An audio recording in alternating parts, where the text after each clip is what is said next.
Bismillahirrahmanirrahim. Assalamualaikum warahmatullahi wabarakatuh.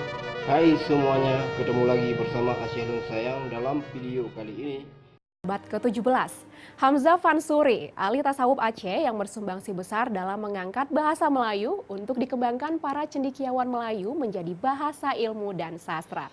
Ingat sejarah mengulas profilnya untuk Anda. Hamzah Fansuri, seorang sufi besar Nusantara pada abad 17 yang mengembangkan tarekat Wujudiyah. Tidak hanya itu, ia juga seorang pujangga Melayu terbesar pada abad tersebut. Hamzah Fansuri adalah tokoh utama yang mengangkat bahasa Melayu dari bahasa lingua franca menjadi bahasa ilmu dan sastra. Atiu dalam buku Indonesia Antara Kelisanan dan Keberaksaraan menyebutkan Hamzah Fansuri sebagai sang pemula puisi Indonesia.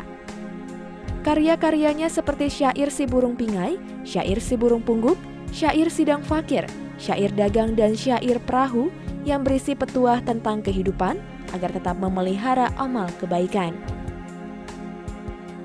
Ahli tasawuf Aceh ini mendapat penghargaan Bintang Budaya Paramadharma yang diserahkan mantan Presiden Indonesia Susilo Bambang Yudhoyono dalam acara penganugerahan Bintang Mahaputra dan Tanda Jasa di Istana Negara pada Selasa 12 Agustus 2013.